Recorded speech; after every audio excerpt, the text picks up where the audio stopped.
Bienvenidas, bienvenidos a nuestro programa Con Ojo Clínico, un espacio que estamos haciendo para todo nuestro país y también para la región metropolitana en el 11.2 señal digital, Chile TV, ¿cierto? Televisión de calidad, y vamos a estar hablando sobre salud, que es justamente el objetivo de nuestro programa. Vamos a estar conversando durante esta próxima hora con un especialista justamente para hablar sobre el COVID y cómo esto está afectando a los más pequeños de la casa, a los niños y niñas y también adolescentes. Hay un proceso de vacunación que se va a iniciar, ¿cierto?, próximamente, justamente con los mayores de 12 años. De eso y más vamos a estar hablando en nuestro programa de hoy. Recuerde usted que tiene nuestro correo disponible para dejar ahí sus consultas, sus inquietudes, si quiere proponernos algún tema. Todos ustedes tienen total espacio, ¿cierto?, para plantearnos ahí sus consultas. Canal Uchile TV, @uchile.cl, nuestro correo para que ustedes se comuniquen con nosotros. Y para comenzar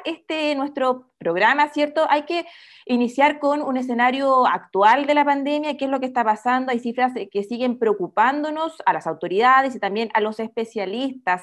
En promedio se están registrando más de 6.850 casos diarios de COVID.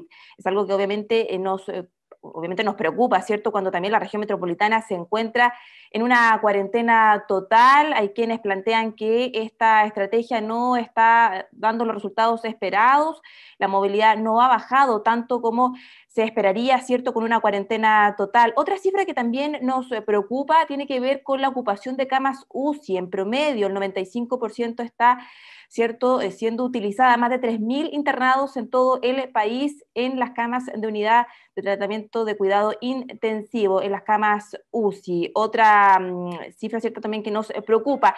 El gobierno decidió anunciar, ¿cierto?, que se va a extender la alerta sanitaria por un plazo de 3 meses. Esto hasta septiembre de este año, obviamente porque la pandemia sigue frente a nosotros, entre nosotros, y ha estado bastante complejo, sobre todo las últimas semanas, en cuanto a las cifras de casos activos y también la positividad. El Colegio Médico, usted lo tiene que haber visto, escuchado en los medios de comunicación, ¿cierto?, entregó una estrategia sociosanitaria COVID-0. Plantean ahí la extensión, ¿cierto?, de la vacunación, este calendario que tiene el Ministerio de Salud, también suspender el pase de movilidad que tanta polémica generó en su momento, ¿cierto?, cuando teníamos cifras bien altas de contagios de coronavirus, y se da esta posibilidad de poder transitar. Ahora obviamente hubo cambios, modificaciones solo en las comunas que dentro de la comuna, ¿cierto?, más si estamos en una cuarentena total en la región metropolitana. Esta estrategia está siendo revisada por el gobierno, la presentó el Colegio Médico hace algunos días, y obviamente también preocupa lo que está pasando con los rezagados, porque el plan de vacunación sigue, ¿cierto?, pero hay más de 400.000 rezagados, sobre todo jóvenes entre 23 y 39 años. El plan de vacunación sigue, lo decíamos, 59% también está ya inoculado, población objetivo, pero es algo que hay que esperar para poder conseguir este efecto rebaño. Es parte del panorama del escenario actual en nuestro país en cuanto al coronavirus, y es lo que vamos a estar revisando también en nuestro programa Con Ojo Clínico.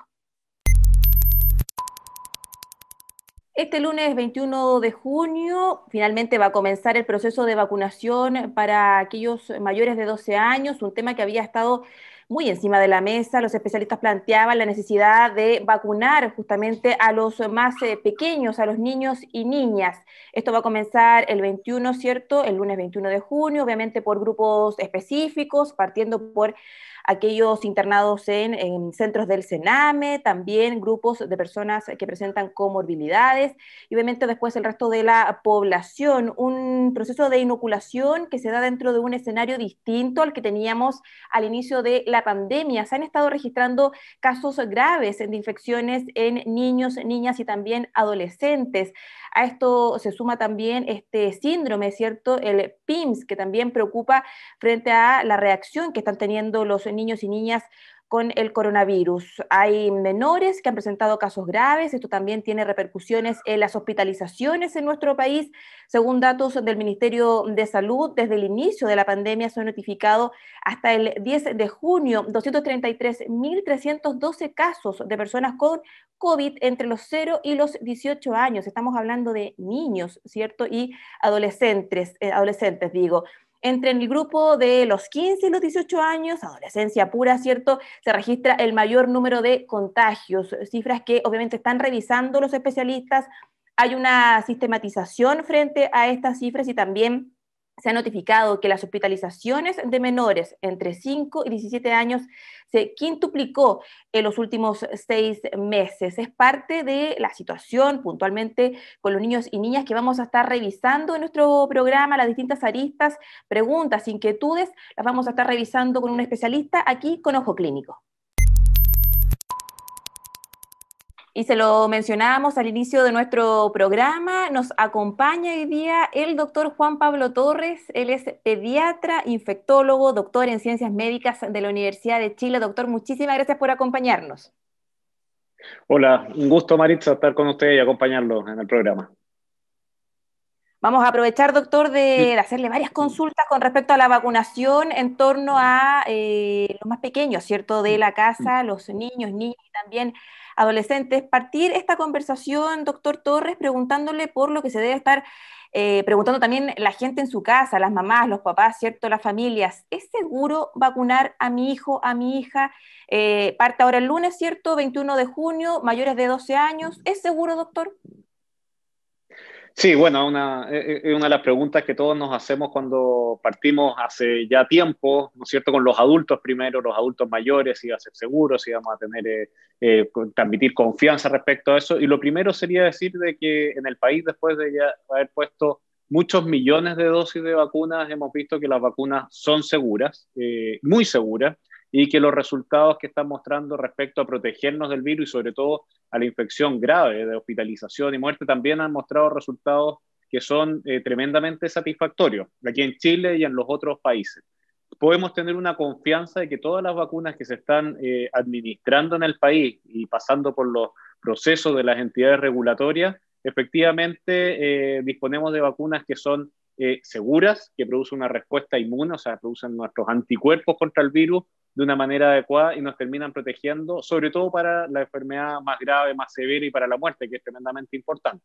Y ahora, eso es bien importante también saber de que esto es un proceso y la vacunación al principio no contemplaba a los adolescentes ni a los niños, así como tampoco a las embarazadas y a las madres que daban lactancia. Y en la medida que se van conociendo esos datos de seguridad, de cómo es la respuesta inmune y cuánto protegen, se puede ir ampliando hacia otros grupos. Ya en el país ya se incorporaron las mujeres que dan lactancia, las mujeres embarazadas de las 16 semanas y sobre todo si tienen factores de riesgo. Y la noticia ahora es de que esto también se puede ampliar y fue aprobado el uso de la vacuna de RNA mensajero, puntualmente la vacuna de Pfizer, a los adolescentes, no todavía a los niños, por los estudios en niños podemos conversarlo, están en curso, pero desde los 12 a los 16 años, ya, que antes ya estaba aprobada esa vacuna desde los 16 años en adelante, también puede ser administrada. Y para que eso haya sido posible, la verdad es que se tuvieron que hacer los estudios, se tuvieron que conocer, analizar, y afortunadamente los estudios hechos con esa vacuna en adolescentes muestran que la vacuna es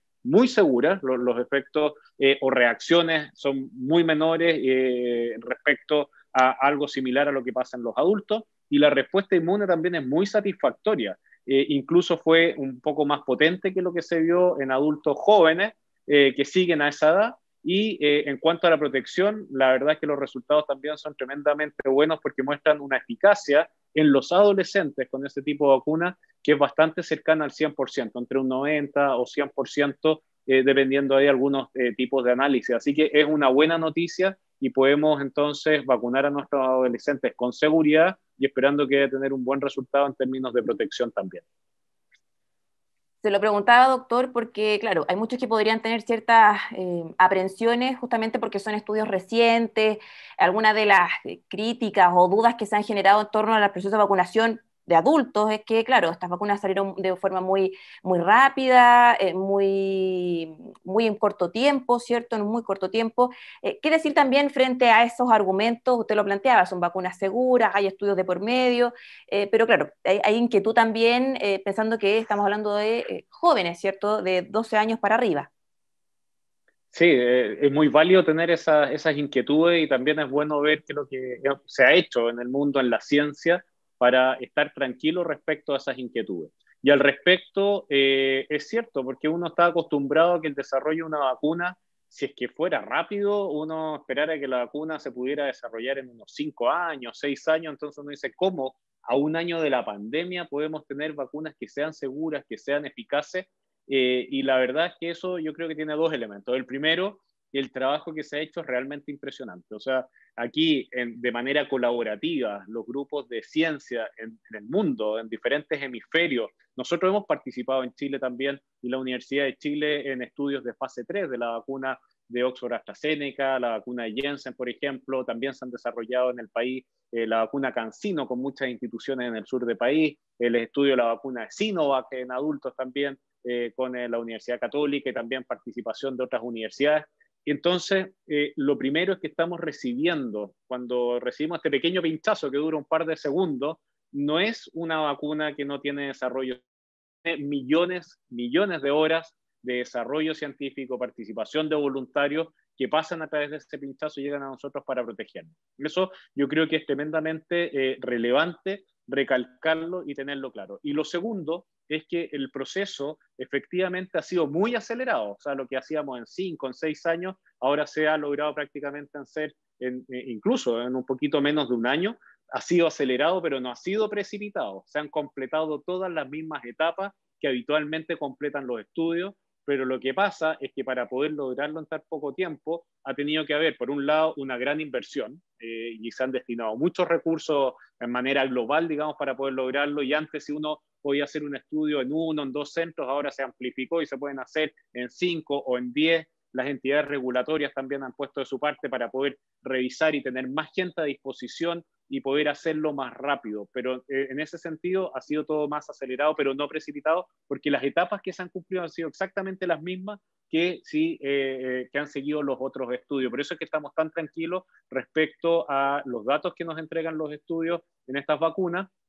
Y también hemos visto que en la práctica ya, después de vacunar a cientos de millones de personas en el planeta, se han ido refrendando y confirmando esos hallazgos de los estudios. Así que ahora ya tenemos no solamente información de los estudios, sino que tenemos la información de la vacunación en la vida real, que es tremendamente consistente respecto a estas vacunas, que digo, si son adecuadamente reguladas, ¿no es cierto?, y aprobadas en nuestro país, que son seguras, que producen una respuesta inmune adecuada y que son eficaces para protegernos, sobre todo de la enfermedad más severa. Y ahí pueden haber algunas diferencias entre una vacuna y otra, pero todas apuntan sobre todo a una muy buena protección en la enfermedad grave, severa o muerte. Doctor, específicamente en el caso de Pfizer, los efectos que podrían presentar los jóvenes, ¿cierto?, de 2 años en adelante que van a iniciar este proceso el lunes 21 de junio, ¿podrían ser similares a los efectos que se advierten a la hora de inocular a un adulto? Sí, dentro justamente de los miles de adolescentes que se estudiaron con esta vacuna para conocer los datos, ahí se vio que las reacciones a la vacunación que presentaron los adolescentes fueron absolutamente similares al grupo comparador. En este caso se compararon contra adultos entre 16 y 25 años, es decir, adultos más jóvenes, para ver si es que los efectos eran los mismos. Y efectivamente se encontró que sí. Ahora, siempre cuando se está vacunando, además, se siguen protocolos muy estrictos de una vez que se empieza a avanzar en estos grupos de vacunación, como decíamos, como fueron las embarazadas, las mujeres dando lactancia, no significa que uno dice ya se vacunan y no sigo haciendo nada, sino que de manera muy activa se va siguiendo qué efectos adversos pueden tener y cualquier pequeña alerta que haya se va a estudiar, se va a definir el caso si es que está en asociación con la vacuna, y por eso también es que es muy esperable y está bien que así ocurra que escuchemos de repente en las noticias o en la prensa que hubo un caso que está en estudio, con lo que pasó con la vacuna de Oxford AstraZeneca respecto a casos de enfermedades trombóticas, que son muy excepcionales, pero está bien que se vea, que se estudie, que se vea que son esperables por la cantidad de gente que se está vacunando o que pudieran estar en asociación con la vacuna o con algunos reportes que pueden aparecer puntuales en casos de niños, por ejemplo, perdón, de adolescentes, que con este tipo de vacuna de RNA mensajero pueden producir una inflamación miocárdica, una miocarditis transitoria.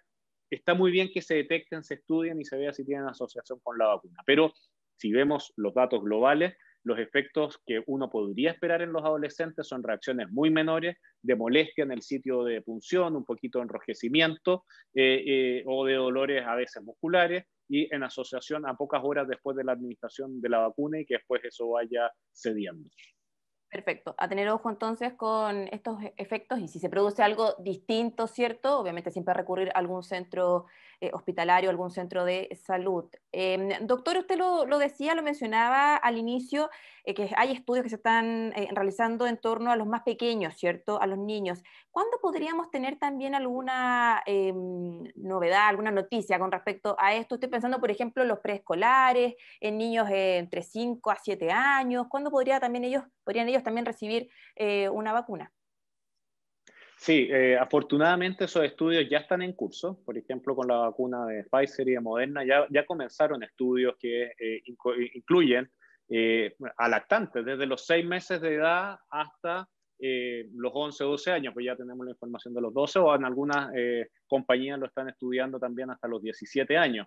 Así que esos estudios están en marcha, están viendo cómo se comportan y vamos a conocer los resultados en varios miles. De cada uno de esos estudios tiene más de 4.000 o 5.000 participantes como diseño en estos estudios, y es muy probable que los resultados de los estudios de vacuna, ahora ya no en adolescentes, sino que en niños, los vayamos conociendo durante este segundo semestre de este mismo año. Y ahí vamos a ir viendo qué tan segura es la vacuna en los niños, qué tan buena es la respuesta inmune de esos niños y cuánto los va a proteger. O sea, qué eficacia tiene en proteger de la infección, ya sea leve, moderada o severa, de las formas de presentación en los niños, que afortunadamente las formas severas son muy, muy infrecuentes, pero que también obviamente nos gustaría abarcar. Y eso es importante, pasar por esa etapa y antes de tomar una decisión y decir, no, vacunemos a todos los niños. No, tenemos que conocer los resultados porque los niños no son adultos chicos. Los niños tienen un sistema inmune que es distinto, pueden tener por lo mismo a veces ser un poquito más reactogénicos, es más frecuente que tengan fiebre a veces con las vacunas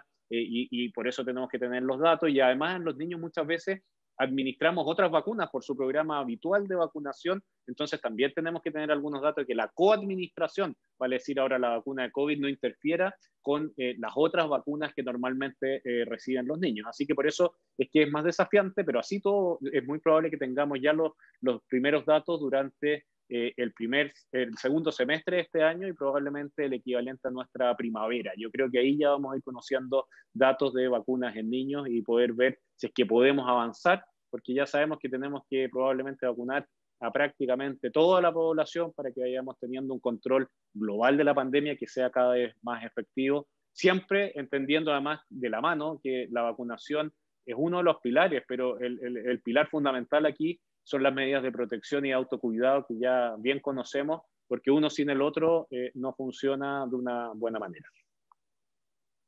Así es, resultados de estudios que obviamente vamos a estar analizando en su momento acá en el programa y que son muy necesarios, como usted lo decía, porque finalmente se va a tener que terminar vacunando, inoculando a gran parte de la población. Lo quiero invitar, doctor, a que hagamos un alto en las preguntas y tenemos una consulta del público, nos llega una consulta desde la comuna de Pudahuel, escuchemos. Mi nombre es Valentina, soy de Pudahuel y me gustaría preguntar que si existe alguna vacuna más recomendada para los niños y por qué. Ahí estaba la consulta que nos deja doctor Torres, Valentina Segura desde Pudahuel. ¿Qué le podemos contestar?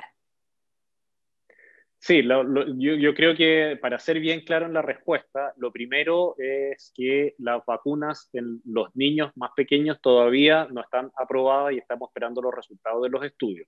Si es que ella tiene un adolescente, vale decir, entre los 12 y los 16 años de edad, 12 o 17 años de edad, esos niños o adolescentes más bien pueden ser vacunados, y en este momento la vacuna que está aprobada para ser administrada en Chile es la vacuna del laboratorio Pfizer, que es una vacuna de RNA mensajero que ya tiene los estudios de seguridad y de eficacia. Así que esa sería la vacuna que va a ser administrada. Tal como ocurre en adultos, uno no va a escoger una vacuna determinada por una opción personal, sino que son las que tienen las condiciones y la aprobación de las autoridades sanitarias para ser administradas. En los adolescentes, por ahora, es la vacuna de RNA mensajero del laboratorio Pfizer, la vacuna que podría recibir con tranquilidad y con seguridad ese adolescente.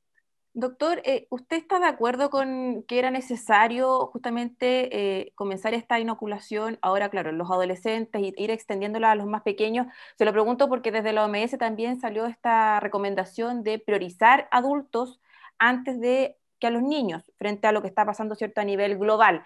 ¿Siente usted que esta es una estrategia que había que tomar ahora ya? Posiblemente mi opinión va a que estrategias de vacuna hay que ir haciendo varias estrategias en paralelo. Es cierto que existe una inequidad importante si es que vemos las dosis que han sido administradas en los diferentes países, los diferentes continentes del planeta. Tenemos una situación, por ejemplo, muy favorable en la cantidad de vacunados que tenemos en nuestro país, en Chile, que es una cifra que está muy por sobre la media en el planeta, más bien en los primeros lugares de porcentaje de vacunación, versus otros países, y sobre todo, por ejemplo, si uno ve las cifras en África, hay muchos países que o no han comenzado su proceso de vacunación o que están en un porcentaje de un 1, de un 2 o de un 3% del total de su población. Y eso obviamente tienen que fortalecerse estrategias globales como la estrategia COVAX para ir asegurando una cantidad de vacunas que puedan llegar primero a la población de mayor riesgo, tal como lo hicimos en Chile desde febrero, que son los adultos mayores, ¿no es cierto?, las personas con comorbilidades, porque son las que tienen más riesgo de tener enfermedades severas y de morir. Ahora, también es cierto que si un país está con la posibilidad de ir ampliando su estrategia de vacunación, como es lo que pasa ya ahora hablando localmente en Chile, creo que es muy positivo que podamos ir incorporando también ahora a los adolescentes y después si tenemos datos adecuados también a los niños, porque necesitamos ir cortando no solamente la enfermedad grave ahora, sino que también la cantidad de contagios y la transmisión del virus, y en eso el hecho de que podamos incorporar a los adolescentes va a ir sumando otro grano de arena más para que el control de la pandemia sea cada vez más adecuado. Entonces, tenemos que tener una visión global y de compartir globalmente en el mundo las vacunas para la mayor cantidad de personas y localmente de poder ir avanzando también para tener un control lo más adecuado para nuestra pandemia y proteger al máximo nuestra población si es que esa posibilidad existe, sin duda. Doctor, quiero retomar el tema de la confianza frente al proceso de vacunación, a las vacunas mismas. Lo decíamos en la introducción del programa, más de 400.000 personas, jóvenes, ¿cierto?, entre 23 y 39 años, todavía no cumplen con este proceso. Hay quienes plantean de que, lo decíamos, ¿cierto?, lo analizábamos al principio, que esto salió muy rápido, de que no hay mucha certeza, que no saben cuáles son los efectos. ¿Cómo generamos esa confianza en los adultos que en muchos casos van a ser quienes van a decidir si va o no va su hijo, su hija o sobrino, ¿cierto?, a recibir la vacuna? ¿Cómo generamos también eso? Porque es como un doble trabajo que hay que hacer ahora si tenemos a un adulto que no ha querido recibir la inmunización, ¿cómo hacerlo que él la reciba y que también su hijo? Sí, es un excelente punto, Maritza.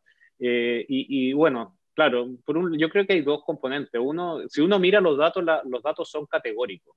Los que están ocupando en este momento las unidades de cuidados intensivos son en su gran mayoría, casi 3 de 4, ¿no es cierto?, de cada 4, personas que no fueron vacunadas o que no alcanzaron a completar su esquema de vacunación de una manera óptima.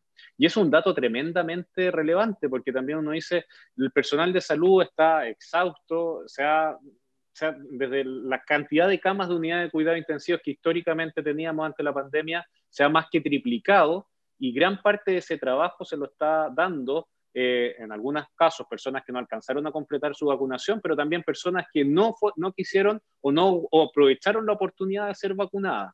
Así de complejo y de crítico es que todos los rezagados se pongan al día en su esquema de vacunación ahora, lo antes posible, frente a esto, porque si no también sabemos que empieza a afectar a personas más jóvenes, hay personas cada vez más jóvenes que están ocupando esas camas de intensivo y los rezagados van a ser los que son los excelentes candidatos a terminar ocupando una de esas camas de unidades de cuidados intensivos. Lamentablemente esa es la realidad. Y se agrega un segundo factor que es bastante crítico y de bastante riesgo también, como es la aparición de nuevas variantes. Y una de las variantes que ya está circulando de manera obviamente que muy intensa en la India, pero también en Reino Unido, en Estados Unidos y con casos detectados en Perú y en Argentina, es la variante Delta de origen India, que se ha visto que es una variante que es más transmisible, que puede asociarse a casos más severos, más complejos, y que además puede terminar afectando mucho a población joven y población no vacunada. Así que si uno quiere, y cada uno de ustedes quiere estar protegido para cuando tengamos circulando la variante de la India, que es más compleja, la mejor forma, aparte de cuidarse, con las medidas de autocuidado, es vacunarse. Y eso tiene que ser ahora ya, para que ojalá ese esquema esté lo antes posible listo. Si es que nosotros además nos vacunamos, podemos proteger a nuestros hijos, que todavía, o a los niños más pequeños que no pueden ser vacunados, porque no solamente una protección para mí, sino que para mi familia y para el control de la pandemia en el país. Yo creo que ahí hay una cuota de responsabilidad y de solidaridad y empatía que es súper importante que todos la tengamos. ¿Cómo convencer a que los padres vacunen el día de mañana cuando se pueda a los niños? Es lo mismo. ¿Qué padre o madre no va a querer que su hijo esté protegido de una enfermedad severa o grave? Yo creo que prácticamente ninguno. Y teniendo la certeza y la seguridad de que cualquier vacuna que esté aprobada en el país va a haber pasado por todas las etapas para transmitir que son vacunas seguras y confiables, tal como lo ha demostrado la experiencia en el país después de ya poner muchos millones de dosis. Aquí no estamos hablando de algo que se está experimentando, sino que es algo que tiene evidencia y que además ya tiene toda la evidencia de lo que ha ocurrido en el país con decenas de millones de dosis puestas en Chile. Doctor Torres, quería aprovechar de preguntarle también por esta alternativa que se habla de esta posible vacuna de administración nasal que surge, ¿cierto?, en Rusia. ¿Cuánta información hay al respecto de esto y qué efectos podría tener? ¿Podría ser lo mismo que una vacuna, ¿cierto?, el típico pinchazo que recibimos en el brazo? Sí, para los virus respiratorios, recordemos que el SARS-CoV-2 está dentro del ámbito de los virus respiratorios. Existe y existía también estudios de uso de vacunas nasales, por ejemplo, para el virus influenza. Y algunos de esos desarrollos fueron hechos hace varias décadas atrás. Algunas de esas vacunas estuvieron en uso respecto a poder administrarlas de una manera nasal, que puede ser menos molesta, que puede inducir un grado de protección en las mucosas respiratorias, que es por donde sabemos puede entrar el virus, el SARS-CoV-2. Así que es una línea de investigación que sigue la lógica de lo que se ha hecho para otros virus respiratorios, que puede ser interesante, pero nuevamente tenemos que tener los datos y la evidencia antes de pensar de que podemos ocupar ese tipo de vacunas de una manera ya más efectiva, porque también hemos aprendido durante la pandemia que ha habido un montón de tratamientos medicamentosos que en algún momento pensamos que podían servir, que podrían ser útiles, pero que a la larga pueden no servir absolutamente de nada, o incluso algunos pueden producir más daño que beneficio. Entonces hay que ser cautos en que si hay una nueva opción, que se investigue, que siga nuevamente todos los cursos, que entregue la evidencia y en base a eso decidir si es que va a servir o no. Pero la línea de tener vacunas de administración nasal, por supuesto que eso ya ha sido desarrollada para otros virus respiratorios, y si es que la evidencia lo muestra, quizás podría ser una alternativa para SARS-CoV-2, pero en este momento creo que los datos son preliminares y no nos permitiría decir que es algo que podemos ocupar en este momento o muy próximamente, posiblemente tampoco. Doctor, lo queremos invitar a usted y a quienes nos siguen en esta transmisión, en nuestro programa Con Ojo Clínico, a revisar una información bien interesante que tiene que ver con una investigación que se hizo en la Universidad de Chile sobre el quillay y sus distintos beneficios, su uso y también la relación que podría tener con las vacunas, con la formulación de vacunas. Revisemos.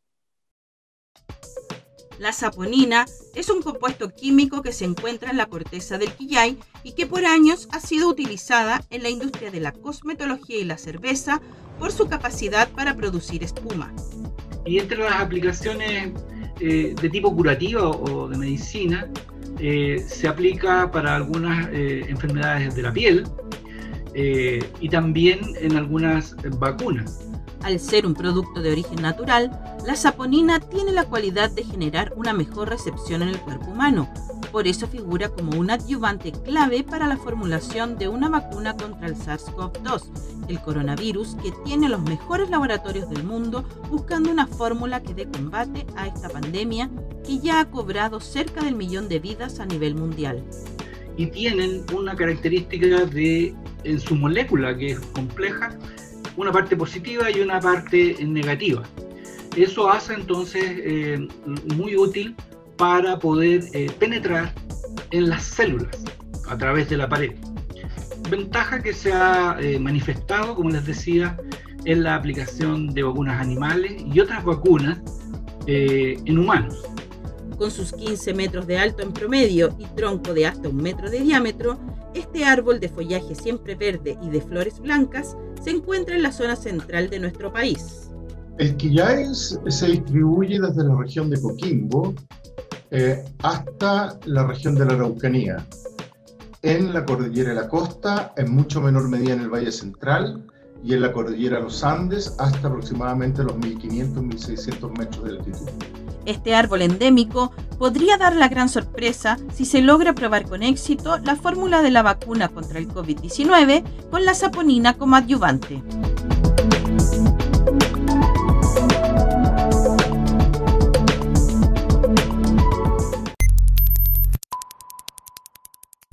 Estamos haciendo Con Ojo Clínico en UChile TV, estamos conversando con el pediatra, con el doctor Juan Pablo Torres, ¿cierto? Profundizando sobre las vacunas, sobre este proceso que se va a iniciar el 21 de junio, ¿cierto? Vacunas para adolescentes mayores de 12 años y qué puede pasar también con los más pequeños, cuándo podemos tener novedades, es parte de lo que hemos estado conversando en este programa. Preguntarle, doctor, también hemos visto, ¿cierto?, la preocupación que existe en torno a la infección grave que se está presentando en los más pequeños. ¿Es también preocupación? ¿Qué está pasando ahí? Porque al inicio de la pandemia poco se hablaba o no se tenían casos, ¿cierto?, de niños contagiados con COVID.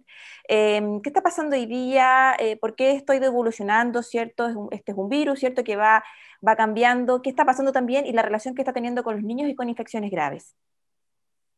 Sí, es un tema. Yo, como pediatra infectólogo, es uno de los temas que más nos importa, nos interesa, y también de poder ir generando algunos datos en el país para ir viendo cuáles son las cifras, entender la magnitud, etcétera. Ahora, ¿qué es lo que hemos aprendido hasta este momento? Efectivamente, que la infección de SARS-CoV-2 en los niños, afortunadamente, y por varios factores, por la cantidad de receptores que tienen, por el tipo de sistema inmune, por el contacto que pueden haber tenido con otros coronavirus que no sean el SARS-CoV-2, etcétera, en general tienen menos comorbilidades, no son hipertensos, diabéticos, como muchos de los adultos. En general, la gran mayoría de los casos son casos de presentación clínica leve. Aproximadamente el 40%, puede ser un poquito más o un poco menos, pero cerca del 40% de los casos de infección de SARS-CoV-2 en los niños afortunadamente son asintomáticos, sin ningún tipo de síntomas, y el resto, cuando tienen síntomas, tienden a tener síntomas similares a los adultos, pero menos intensos y de manera menos frecuente. Eso es la mayoría de las veces. Pueden haber algunas formas de presentación grave o compleja, que afortunadamente son muy, pero muy infrecuentes, como es el PIMS o el síndrome multisistémico inflamatorio asociado al COVID, que como para tener una idea de todo, si uno tomara a todos los niños que están infectados, que uno puede detectar el SARS-CoV-2, no de todos los niños, sino que solo del grupo que tiene SARS-CoV-2, el PIMS se puede presentar en un 0,1%. Esa es más o menos la cifra. Lo que pasa es que si se presenta, esa sí es una forma de presentación más grave y más compleja, en donde el niño, algunas semanas después de haber tenido contacto con el virus, y como el virus gatilla una respuesta inflamatoria que queda persistente y que algunas semanas después se puede manifestar siempre con fiebre de por lo menos 24 horas y una inflamación de todo el cuerpo. Entonces el niño o mi niña se pone roja, colorada, con los ojos rojos, la piel roja, la boca bastante enrojecida, y puede haber dolor abdominal o diarrea como síntomas más frecuentes, y ahí siempre hay que consultar, porque eso puede tener un curso más complejo. De los niños que tengan PIMS y consultan adecuadamente y se hace un manejo adecuado, el 99%, o sea, prácticamente todos, van a tener finalmente una evolución favorable. Lamentablemente existe un 1% de los niños con PIMS, que corresponde a un 0,1% de los niños que pueden tener COVID, que podría tener un desenlace que puede llegar a ser, si es que no tiene una atención a tiempo, fatal o compleja. Y lo otro que puede ocurrir de manera también infrecuente es que algunos niños con algunos factores de riesgo, principalmente lo estamos viendo en este último mes en adolescentes más bien obesos, y a veces con obesidad mórbida. Recordemos que en Chile somos uno de los campeones mundiales, lamentablemente, en obesidad infantil y también en adultos, que pueden tener un cuadro parecido al de los adultos, con una neumonía del COVID, que puede requerir una atención en una unidad de cuidados intensivos o intermedio con apoyo ventilatorio.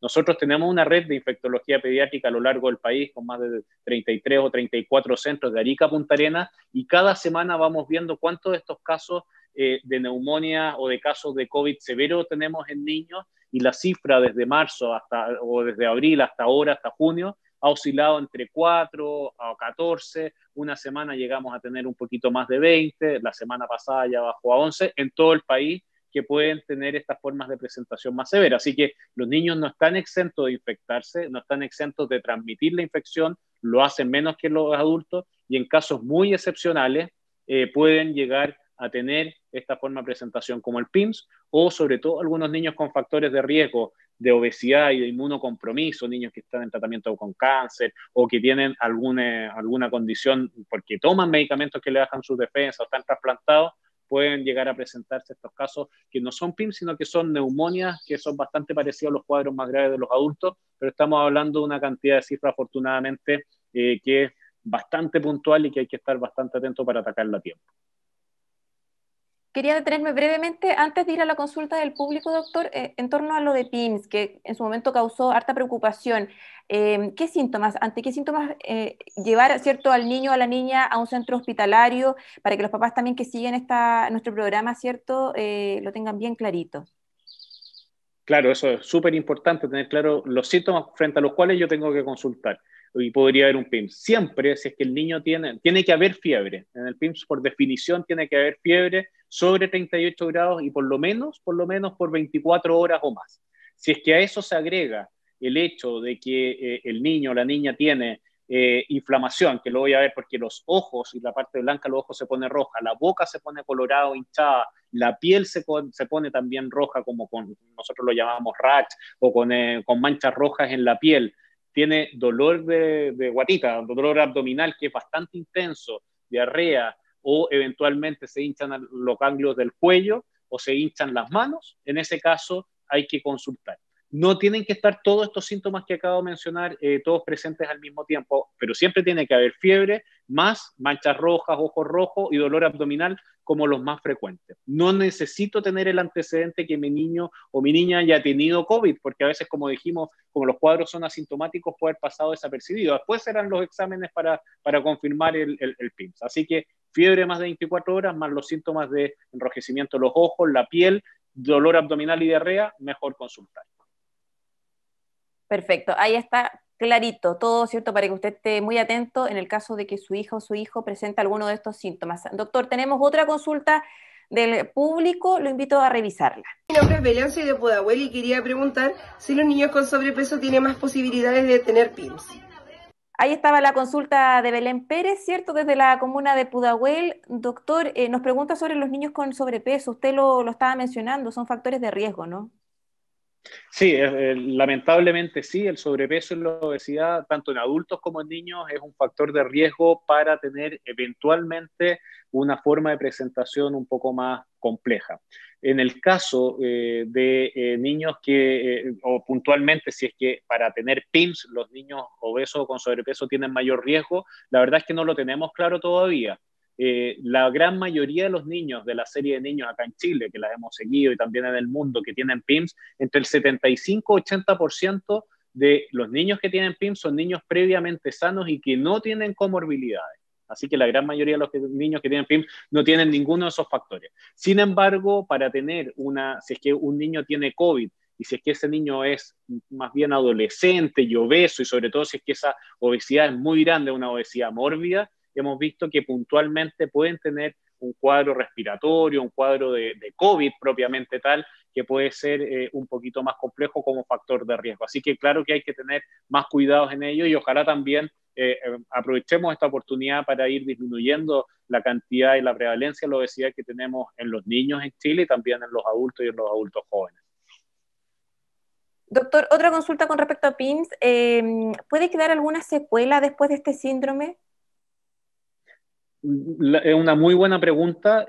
Hasta el momento lo que hemos visto es que en general, la mayoría de las veces, la evolución y con un manejo adecuado no deja secuelas. La gran mayoría de los niños se van de buenas condiciones al alta, pero también es cierto que no lo tenemos del todo claro, porque el PIMS apareció como forma de presentación y como configuración de un diagnóstico puntual en la pediatría hace un poquito más de un año. Así que se están haciendo seguimiento en diferentes países, también incluyendo en el nuestro. Algunos centros están siguiendo a los niños que han tenido PIMS para ver si es que al mediano o largo plazo pudieran tener alguna complicación o secuela mantenida, pero afortunadamente hasta ahora la verdad es que prácticamente todos los casos han tenido una resolución de su cuadro, incluso cuando a veces en el PIMS se inflaman las arterias del corazón, las arterias coronarias, que también puede llegar a ocurrir. Hemos visto que afortunadamente la gran mayoría de los niños que tuvo PIMS y tuvo inflamación de su arteria del corazón, con el tratamiento y después de algunos días empieza a revertir, y en el seguimiento se ha visto que mejoran. Sin duda que siempre puede haber algún pequeño porcentaje que pudiera tener alguna secuela, así que por eso es que es tan importante que la mejor forma de prevenir el PIMS son las mismas medidas para prevenir el contagio del SARS-CoV-2.